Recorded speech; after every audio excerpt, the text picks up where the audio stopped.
Olho de Horus.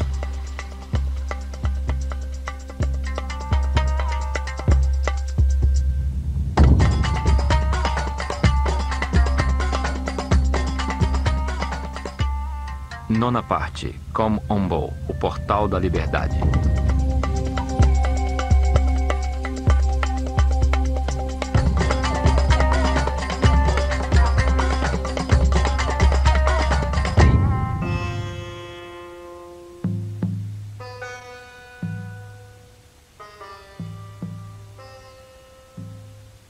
Os egípcios entendiam que a realidade era manifesta por um único Deus através de suas forças criadoras fundamentais. As divindades aqui chamavam de Néters. O mundo físico era dirigido pelo faraó, que representava o nível de consciência alcançada pelo homem durante o seu reinado.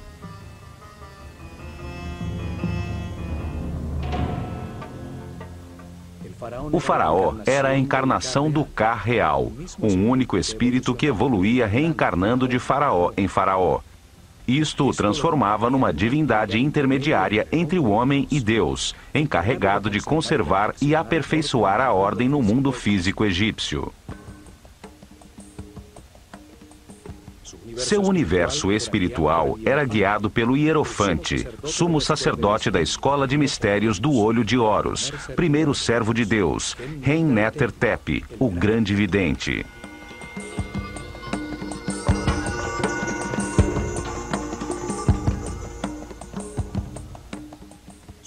Seu símbolo era uma serpente com duas pernas e o disco solar na cabeça, a imagem da eternidade, da sabedoria e da regeneração física. A organização sacerdotal sob seus cuidados se dividia em 3 grupos.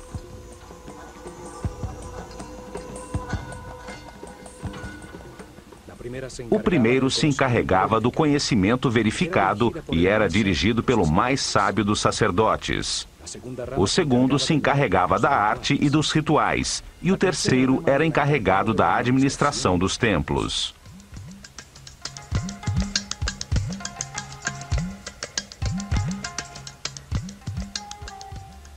Os sacerdotes do conhecimento eram os pedagogos incumbidos de preparar os herdeiros de sua casta. Eles transmitiam as verdades herdadas desde as origens da escola de mistérios na desaparecida civilização Atlante. Verdades já comprovadas sobre o funcionamento do universo. O conhecimento no mundo egípcio era transmitido com exclusividade aos iniciados da escola, que demonstravam com provas e atitudes perante a vida que podiam receber sabedoria e não fazer mau uso da mesma. A revelação é o verbo. Eram chamados de Ri-Habet, ou sacerdotes do conhecimento. Eles ensinavam a linguagem simbólica, a escrita, as matemáticas, a astronomia e o controle das forças fundamentais. A este grupo pertenciam os Kabirim, os medidores do céu, que registravam em todos os templos a abóbada celeste, fixando pelas estrelas o momento exato dos rituais diários, das festas anuais e da mudança que anunciava o fim de uma era e o começo de outra.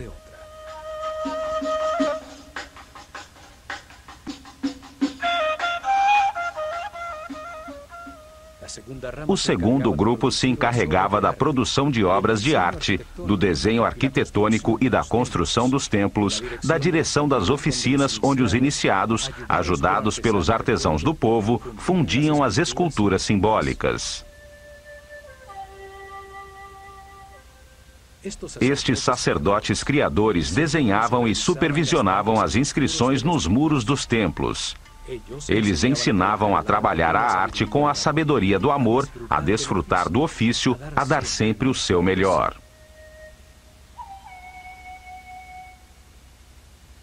Desenhavam os símbolos, ferramenta fundamental dos rituais, os objetos e as figuras simbólicas. E depois determinavam o que se devia fazer regularmente com eles nos momentos cósmicos, tais como os solstícios e os equinócios.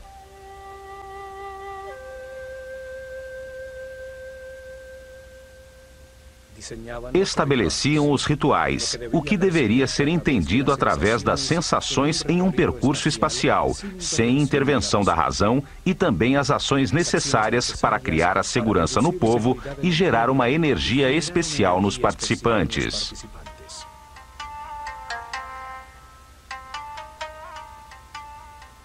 O ritual induzia os sacerdotes da escola de mistérios do Olho de Horus a ter autoridade perante o povo, utilizando o controle da intuição, da percepção do ser humano, independente de seu preparo ou nível de consciência.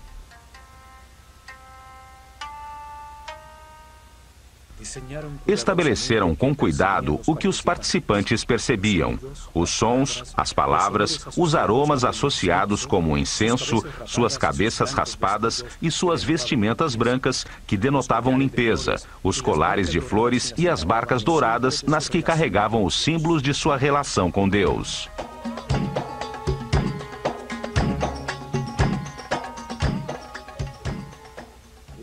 Usavam o ritual para transmitir ao povo a hierarquia e a ordem da sociedade que organizaram, utilizando ferramentas singelas, tais como a riqueza das vestimentas, sua visualização, a arrumação ou a quantidade dos participantes. O ritual renovava a relação entre os poderes. Acima, o Deus único. A seguir, os néters, os mortos, os sacerdotes, o faraó, seu exército e o povo. Os rituais aproximavam o homem do sagrado, induziam emoções intensas que impulsionavam suas ações de uma forma suave.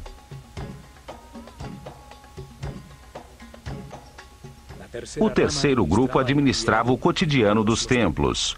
Organizava os cultivos, a recepção dos víveres, a preparação das refeições, a limpeza dos recintos, formando uma sociedade comunitária. Usava em sua base um grupo de sacerdotes temporários chamados de Wab, os puros, homens do povo que durante um mês por ano serviam nos templos, executando as tarefas diárias inferiores para depois retornar às suas atividades habituais.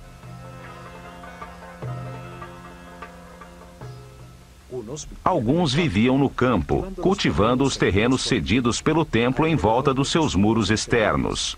Chegavam ao amanhecer para realizar os rituais de purificação para entrar no templo e continuar com suas atividades diárias.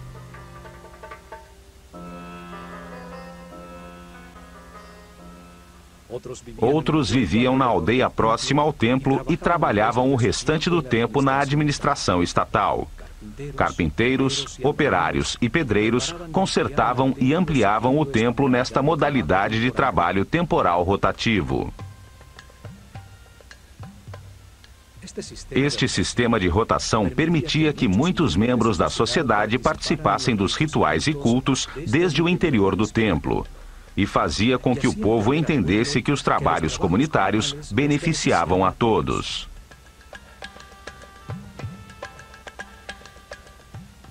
Os três grupos convergiam nos templos, os lugares onde se organizava a ordem, o Ma'at, a busca do equilíbrio harmônico temporal.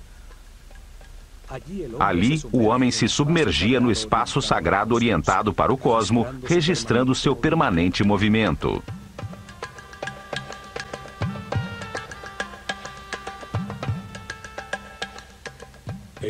O templo era o instrumento de preservação da ordem e não um mundo criado para a salvação da alma. O espírito se aperfeiçoava e adquiria mais informações através da reencarnação ao compreender os erros cometidos. O erro era um instrumento de aprendizado. Não era necessário ser salvo dele.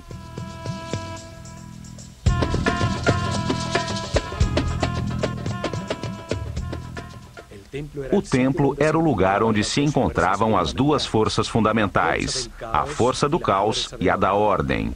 Ali se atingia o equilíbrio necessário, a harmonia que leva ao aperfeiçoamento de todos os indivíduos da sociedade.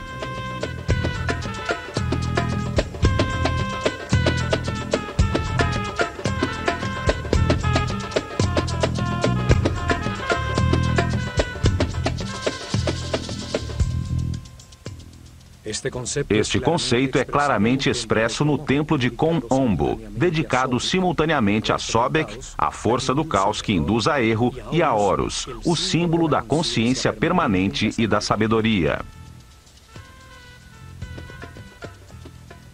Neste templo, os iniciados da escola começavam o seu aperfeiçoamento espiritual. Aqui chegavam a transcender o medo e os atos automáticos do instinto de defesa a controlar o chakra raiz. Neste templo, lhes ensinavam a existência da lei da natureza, códigos divinos que produzem uma reação automática para defender a vida, necessários quando se está na animalidade, mas que devem ser controlados de forma a ascender aos níveis superiores de compreensão. Não se pode ser sábio tendo uma série de condutas automáticas ou reações agressivas descontroladas que ferem as relações que mantemos com todo o mundo.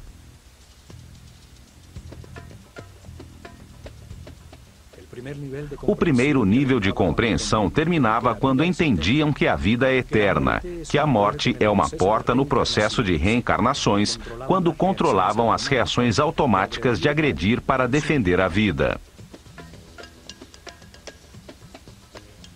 Isto era demonstrado ao sobreviverem à prova da morte no centro conceitual dos dois altares, demonstrando sua audácia, segurança e confiança ante a perfeição de tudo que ocorre no universo, como veremos neste programa.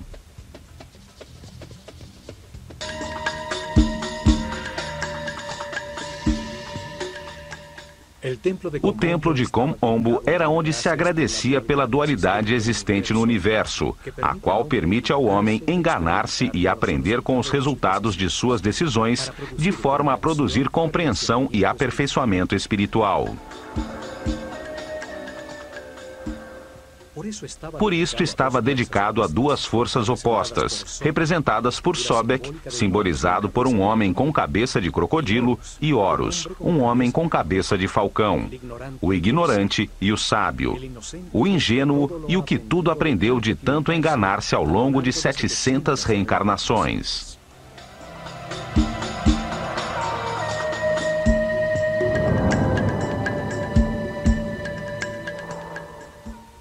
Situado às margens do Nilo, a 48 quilômetros ao sul do templo de Edfu, a aproximadamente 25 graus de latitude norte e aos 34 graus de longitude leste, encontram-se as ruínas do templo ptolemaico de Kom Ombo, chamado antigamente Pa-Sobek, o domínio de Sobek, força simbólica representada por um crocodilo. Neste lugar não existe um grande complexo como em Edfu ou em Dendera. O templo era protegido por muros elevadíssimos e o povoado estava em volta de um forte do exército imperial, onde os elefantes africanos eram treinados para a guerra. Ali, desde tempos muito remotos, ao lado do desaparecido forte, existiu um templo dedicado a honrar a polaridade, a dualidade de tudo neste mundo. Durante as dinastias ptolemaicas, o templo foi reconstruído, e são suas ruínas as que chegaram até os nossos dias. Kom Ombo estava voltado para os 43 graus e meio sudeste, em direção à estrela Alfa do Centauro, uma estrela do hemisfério sul, que anunciava o surgir do Sol no equinócio de outono. O templo, dividido ao meio, é dedicado por igual a Sobek e a Horus, os dois extremos do caminho do aperfeiçoamento. Sobek, o começo do caminho, a ignorância e a animalidade. Horus, o fim do mesmo, a consciência permanente e o fim do ciclo de reencarnações.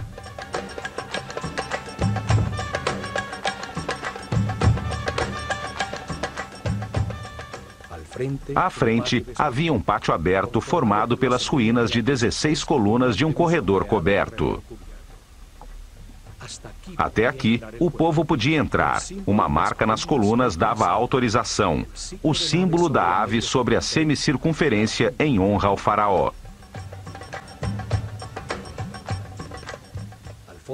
Ao fundo vê-se uma das torres que ainda restam do muro externo. Talhados em seus muros, vemos as duas figuras simbólicas frente a frente e o faraó Ptolomeu V que ordenou a reconstrução do templo.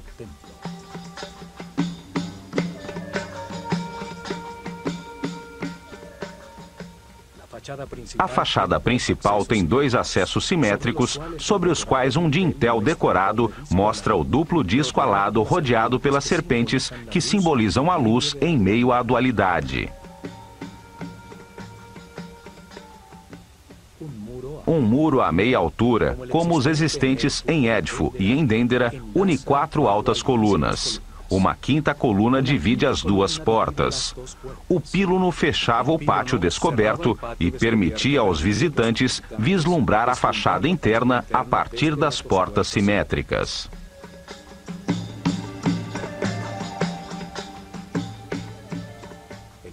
O pátio das colunas era menor que o do templo de Édifo. À sombra de suas desaparecidas galerias, os iniciados da escola de mistérios se refugiavam do sol.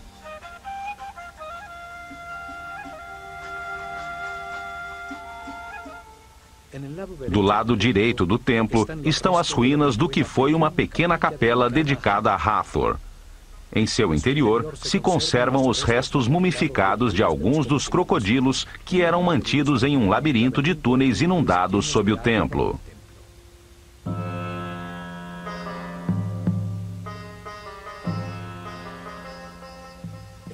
O crocodilo é um dos animais mais duros e resistentes. Sua pele é muito densa, é como o metal dos animais. Os egípcios associavam esta dureza ao estado máximo de materialização, um nível muito afastado da espiritualidade.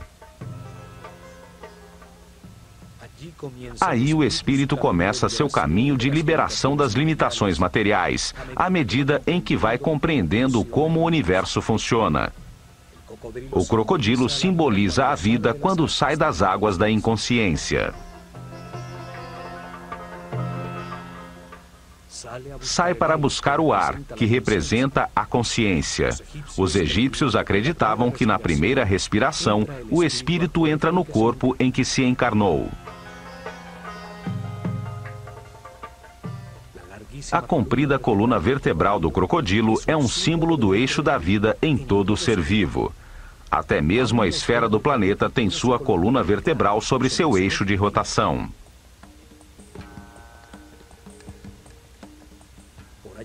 Por ela se movimentam as forças eletromagnéticas que lhe dão vida e que formam um campo protetor das radiações solares ultravioletas em volta do planeta, permitindo o desenvolvimento da vida e a evolução da consciência.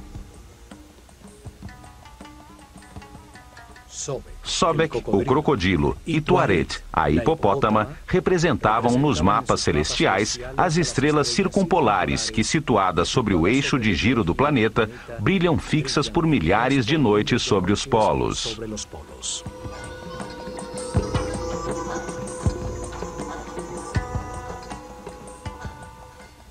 Os dois animais se mantêm submersos nas águas. Reinam na escuridão, subindo ocasionalmente à superfície em busca de ar para respirar.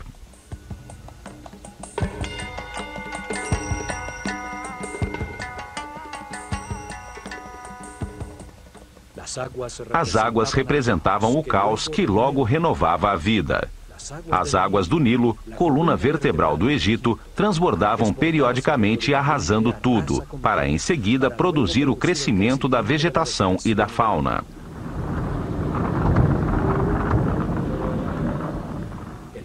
O caos desarruma as partes, permitindo que logo se organizem pelas harmonias ou afinidades entre elas, que as unem momentaneamente. Desordem, caos, ordem, harmonia, ritmos que se alternam. Esta força da natureza que desorganiza para renovar a vida era reconhecida com o nome de Sobek, o homem com cabeça de crocodilo.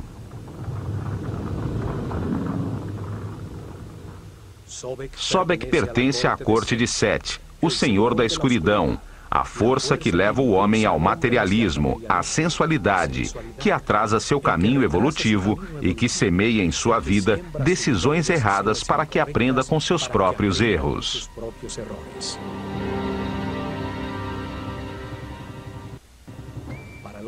Para os egípcios, estas forças não eram boas nem más, eram neutras. Foram criadas por Deus para permitir o erro e o sofrimento, que trazem compreensão ao homem, levando-o à imortalidade e à consciência permanente.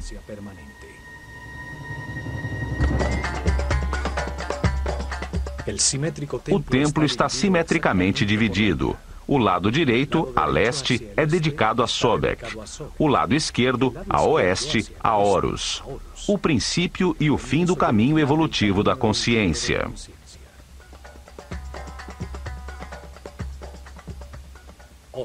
Horus, o homem com cabeça de falcão sobre a qual se assenta um disco dourado, era o símbolo da consciência permanente. Representa um homem que aprendeu tudo nesta escala da realidade. Um ser imortal ascendido nas hierarquias do universo.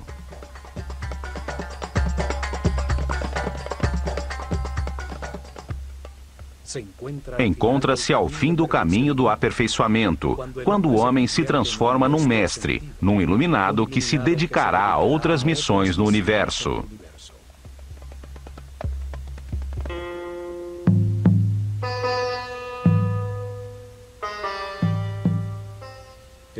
O faraó Ptolomeu VI iniciou a reconstrução do antiquíssimo templo e sua decoração interna foi concluída sob Ptolomeu XII, quando a civilização egípcia estava desaparecendo.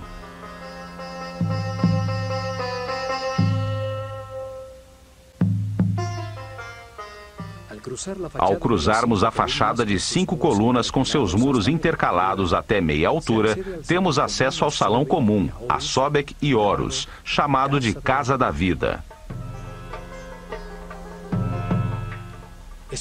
É um mundo simbólico, ali onde os iniciados recebiam ensinamentos e produziam suas artes e escritas, interagem as duas forças opostas. 10 altíssimas colunas com capitéis florais sustentam o teto mais alto do templo. Aqui, os iniciados escutaram de seus mestres que para avançar no caminho espiritual é necessário construir uma vontade inquebrantável. Há que se querer fazê-lo de forma consciente. As primeiras lições e exercícios eram destinadas a obter homens de fibra. Uma rígida disciplina era necessária para estudar, para controlar os temores, para dominar as paixões. Poder fazer e abster-se é possuir duplo poder.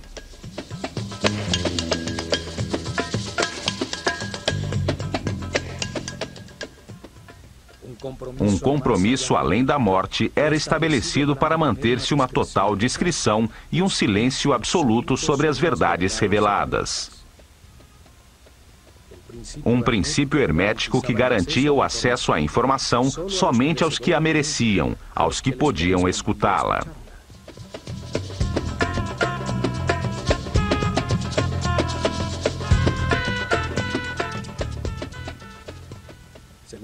Era-lhes revelado que quando ainda não existem a consciência e o livre-arbítrio, são necessários os instintos, as condutas e reações automáticas. A lei da natureza codifica essas reações em todos os animais para defender e gerar a vida.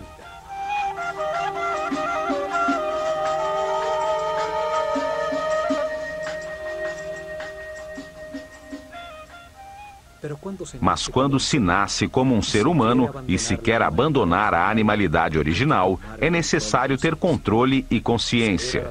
Ceder às forças da natureza é apenas seguir a corrente coletiva. Só se obtém o conhecimento e evolução de forma individual.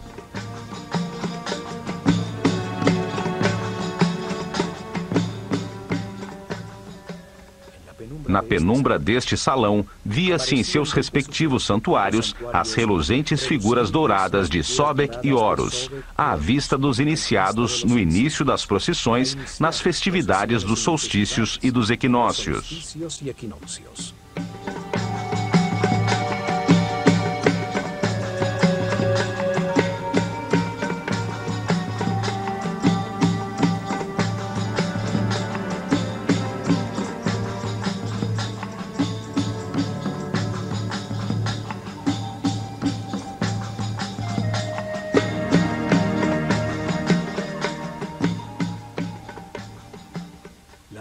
A decoração dos seus muros é cerimonial. O faraó é abençoado por Sekhmet e Horus do lado direito e por Ísis e Thoth do lado esquerdo.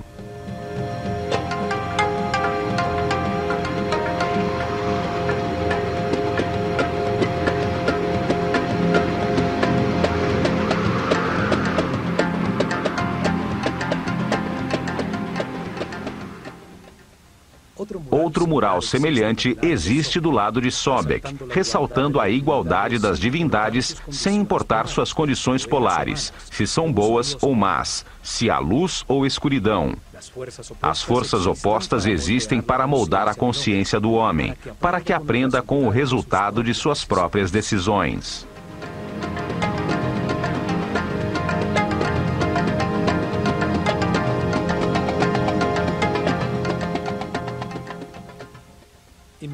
Logo a seguir, chega-se a um espaço transversal onde se encontram o Salão das Purificações e o Salão de Recepção das Oferendas do lado de Horus.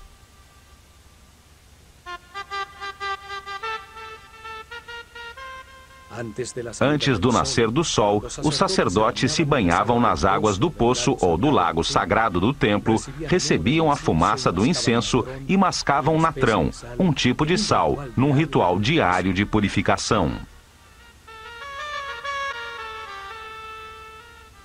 Os banhos purificadores se repetiam ao meio-dia e à noite. Todos eram circuncidados, um hábito logo adotado pelos judeus. Vestiam-se sempre de linho branco. Não lhes era permitido usar vestimentas que contivessem peles ou partes de animais mortos, como o couro e a lã. A única exceção era a pele de leopardo sob os ombros, usada pelos altos sacerdotes, os Sem. Usavam o cabelo trançado de um lado da cabeça, como uma marca de sua condição.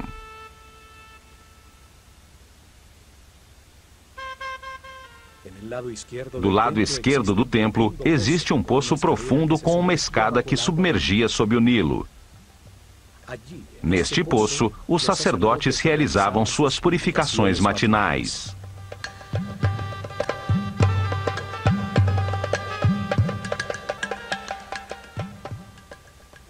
Uma abertura superior permitia que a água enchesse um pequeno aqueduto, que mantinha cheia uma piscina não muito profunda do lado esquerdo do templo, onde ficavam os crocodilos dedicados a Sobek.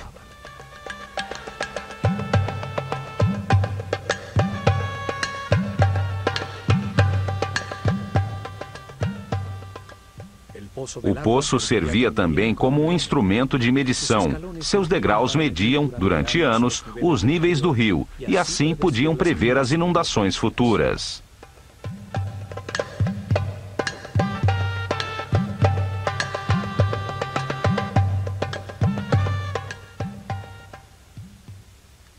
Nos muros de Kom Ombo ficaram registradas as festividades anuais que se realizavam em todos os templos do Egito.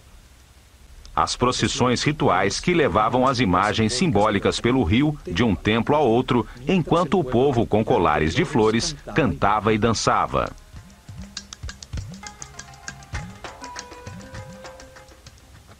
Em seguida, encontramos o corredor das escadas que conduziam ao terraço do templo, num esquema semelhante ao dos templos de Edfu e Dendera. Uma escada em caracol de um lado e a escada reta rente ao muro do outro.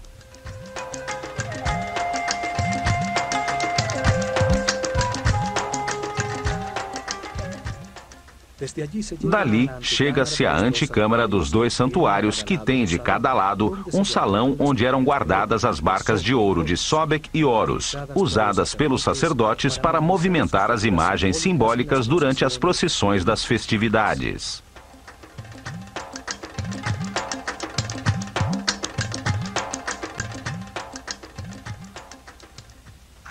Aqui existe um mural em baixo relevo, onde aparecem Ptolomeu e sua esposa Cleópatra, na presença de Horus e Sobek.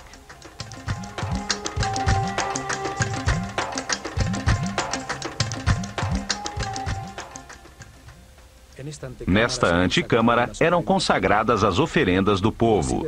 Diziam que se Deus não fosse alimentado com tais oferendas, sua fonte de energia se esgotaria, sobrevindo o caos. Era uma forma de agradecimento pelo recebido e de confiança no que viria.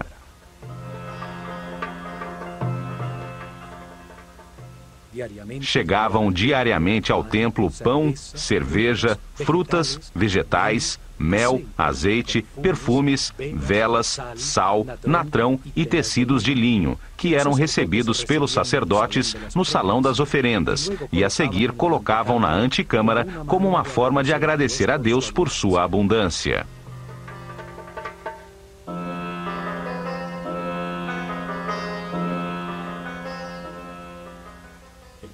O povo contribuía com uma parte da produção das terras que exploravam, propriedade do templo. O templo dava em troca estabilidade, prosperidade, saúde, alegria, vida e ordem. O sumo sacerdote purificava as cestas de alimentos com incenso e com o símbolo da vida, o Ankh. Marcava a transferência da força divina entre os alimentos e a fonte da vida.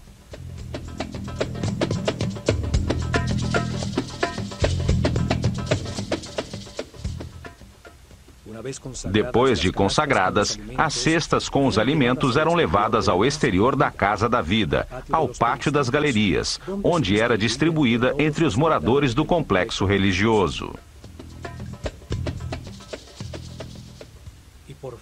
Finalmente, no interior do templo, chega-se aos dois santuários, onde se encontravam os tronos com as imagens que simbolizavam os dois extremos do caminho do aperfeiçoamento.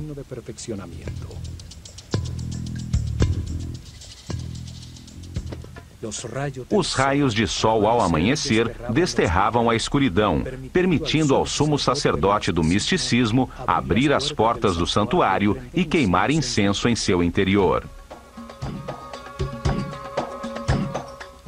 Rompia os lacres de óleo das portas do naos, fazendo surgir o símbolo divino, para agachar-se ante ele e beijar o chão que o sustentava.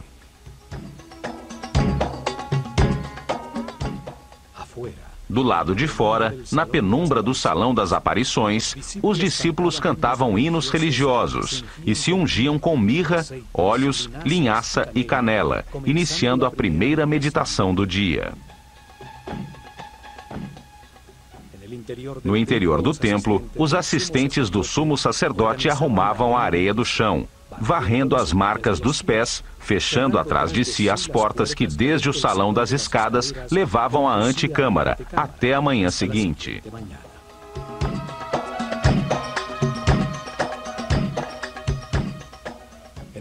No centro simbólico das forças opostas, entre os dois santuários, encontram-se os restos de um muro duplo. Em seu interior ficava um espaço secreto. Do lado direito deste espaço secreto encontrava-se o Santuário da Luz e do lado esquerdo o da Escuridão.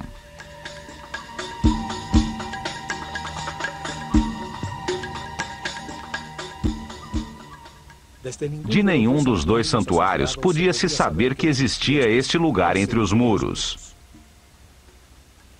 Neste espaço, que era mantido cheio de água até o topo e com acesso no terraço do templo, era onde os iniciados tinham que passar pela prova da morte.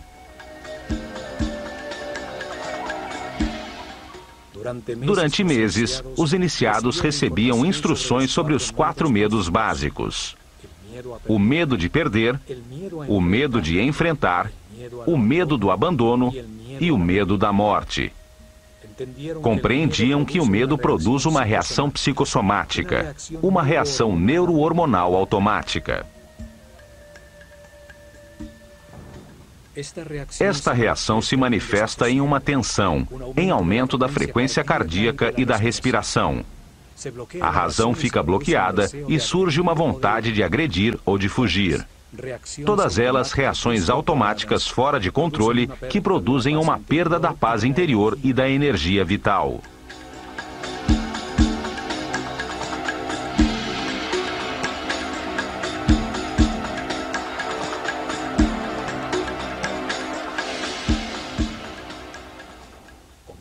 Compreendiam que o medo é o resultado de uma mente que sai do tempo presente em direção ao futuro, a um tempo que não existe, para produzir um fato imaginário, onde se perde algo ou alguém ou se tem que enfrentar alguma coisa.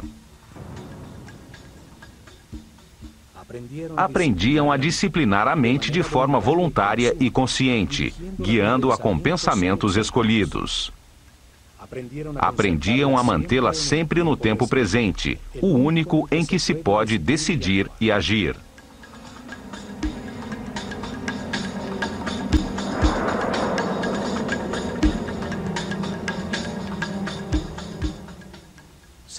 Treinavam para manter pensamentos de satisfação. Compreendiam que tudo o que ocorre é perfeito e necessário para a sua própria evolução, que o que lhes acontece tem relação com eles. Assim, aprendiam a evitar os pensamentos negativos, a confiar no universo, a manter-se em paz e harmonia.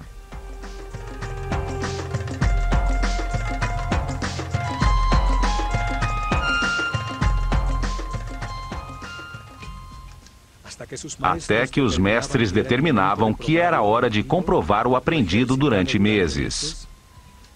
Realizava-se então uma cerimônia individual em um salão descoberto no terraço do templo, frente a um retângulo de água escura no chão.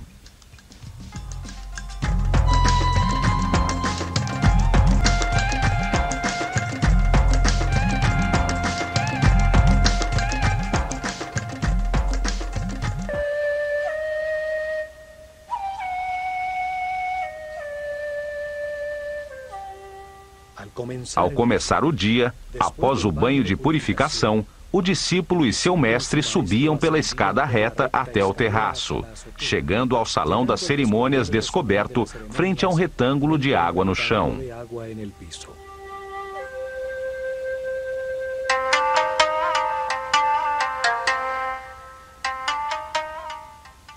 Seu treinamento o havia preparado para ser cuidadoso e consciente em todas as situações desconhecidas, condição necessária para mergulhar no labirinto do canal cheio de água e encontrar uma saída sem que se afogasse.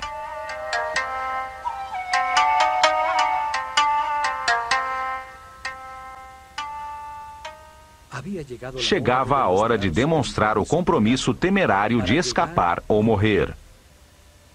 A dúvida já não existia. Retroceder seria precipitar-se no abismo e abandonar o caminho do sacerdócio.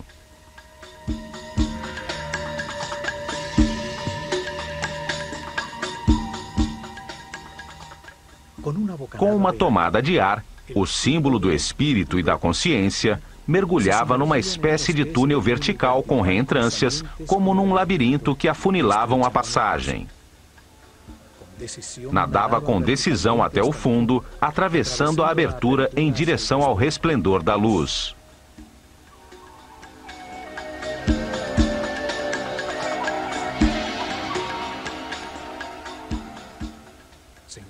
Via-se então num tanque estreito, onde se avistava a silhueta recortada de um enorme crocodilo contra a luz do sol.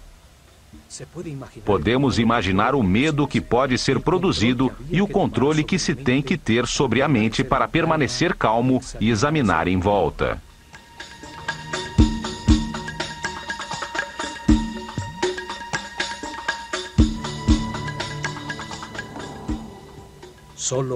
Só assim poderia ver que no fundo do tanque havia uma porta muito escura. Convencido de que era mais prudente evitar os crocodilos, mergulharia com força no estreito túnel. muitas braçadas e, enquanto o tempo parecia eterno, chegaria a um tubo vertical, onde lá em cima também brilhava o sol. Já mais tranquilo, chegava à superfície, tendo passado na prova com sucesso.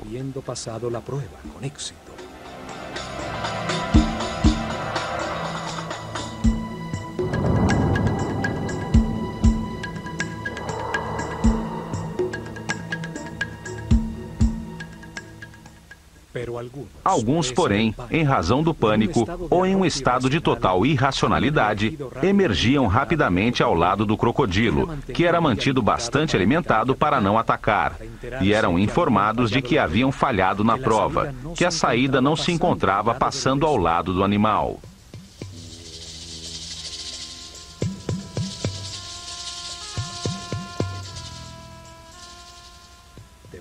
Deveriam submeter-se a mais tempo de meditação e treinamento, a exercícios respiratórios, para voltar a enfrentar a cerimônia, sabendo desta vez que do outro lado haveria um crocodilo esperando.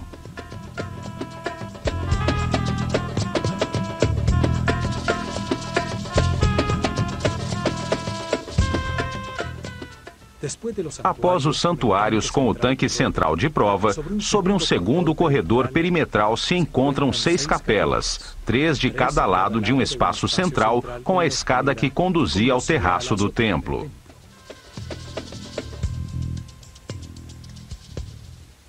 Em seus muros existem belíssimas figuras das divindades e do faraó, que sempre representa toda a humanidade.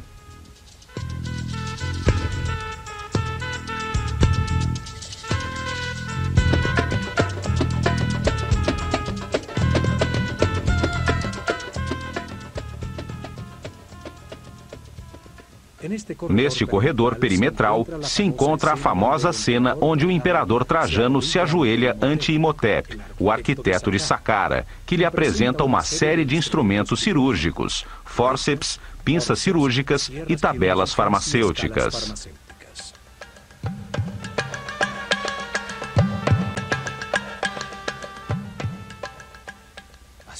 Os doentes vinham até aqui em busca de ajuda e tratamento para os seus males. Muitas das figuras talhadas apresentam uma amostra da sua crença, pois o roçar de milhares de mãos sobre as formas sagradas desgastaram a pedra.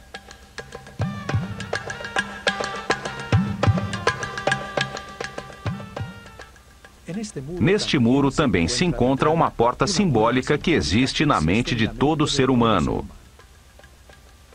Ela se comunica de um ponto central, neutro na dualidade, com as dimensões superiores. O mesmo caminho que o iniciado utilizou entre os 2 santuários para avançar ao nível seguinte de seu treinamento.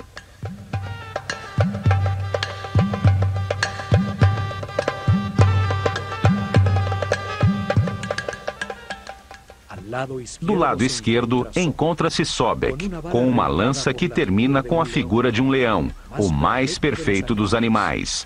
E à direita, Horus, com uma faca com pernas humanas, símbolo do caminho de sofrimento e autocontrole de qualquer ser humano para chegar à condição de mestre ascendido.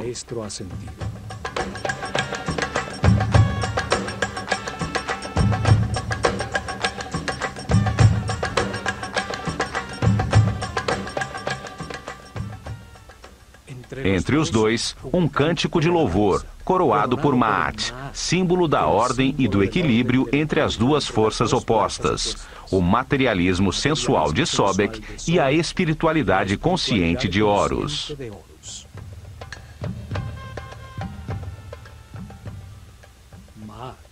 Maat, a ordem, sustenta o céu, e em sua volta se encontram as imagens repetidas sobre si mesmas, as quais simbolizam o movimento dos 4 ventos: o leão, o falcão, o touro e a serpente de muitas cabeças, as forças do destino a que todos os homens estão submissos.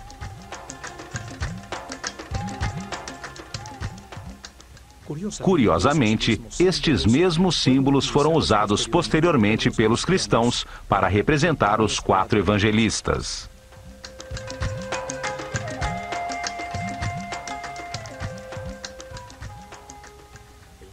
O desenho simbólico deste templo, dividido simetricamente entre a luz e a escuridão, onde os iniciados demonstravam o controle sobre seu medo da morte ao atravessar por um ponto central, neutro em meio à polaridade, deixa muitos ensinamentos.